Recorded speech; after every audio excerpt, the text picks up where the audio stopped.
everybody. We now return to the second, and what many are already calling the final part of my interview with the cast of Slow Horses. Who would win in a fight, James Bond or Jackson Lamb? Jackson Lamb. Jackson Lamb. Why? Because Jackson wouldn't turn up. He wouldn't be at the fight. I'd still be in bed. But, yeah. I'd be on the settee. Bond would be there doing sit-ups. You'd just be sat across the road with a chippy. Could he take James Bond in a drinking contest? Yeah. Okay. Yeah, I think he could probably do that. Yeah. Yeah. You could take Moby Dick in a drinking competition. Before we go, I just want to settle. You're all accomplished and brilliant actors. Who among you is the best actor? Me. Yeah, I'd agree. You would come to agreement? I think, yeah. It's Jonathan? Yeah. And since Shucks. and since we know that acting is lying, are you acting right now? Yeah. Yeah.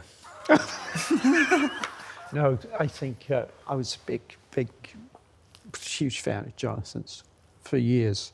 Seen him do a ton of things on the stage. It's amazing when you look and you see a career like yours or yours, you know, all these careers that go back a long time, let's be frank, and even right at the beginning, the things that you were doing were so sort of important. It's quite impressive. It's also quite sad. I've felt this, genuinely recently, the actors of my generation and below, is that these three are examples of actors who have played a multitude of parts, and some of the hardest parts, you know, in classical text on stage. And actors now, I know people talk about this a lot, but actors now are expected to be the finished article very quickly because of the sort of slew of opportunities now. There's actually, you know, there's so much content and they're stuck straight right in the middle and pumped to the stars, and they're not ready. And it genuinely is a joy to go to work with these three, and you can feel the sort of weight of, not the weight of experience that they have, and when I first started working with you, and you would tell me the parts that you played in the Glasgow Citizens Theatre, and it's just not happening now.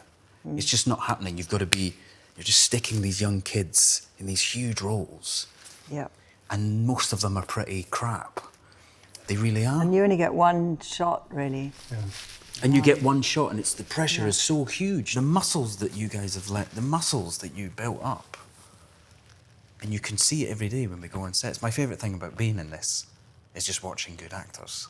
Do you still go to set sometimes when you aren't in the scene just to watch? Yep. Yeah. Sometimes they don't know I'm there. Sometimes they do know I'm there. It's my favourite thing. But I've said it before, my favourite thing is watching three people of your calibre work out what you're going to do. It's the little moments in between takes when I can watch them trying to work out what they're going to do. That's fantastic to watch. They should just sell tickets for that. It's great. Well, that'll be the next show, behind the scenes. Behind the scenes. Thanks all. Thanks, horses. Thanks again to Jonathan, Kristin, Gary, and Jack. Season 5 of Slow Horses premieres September 24th on Apple TV+. We'll be right back, everybody.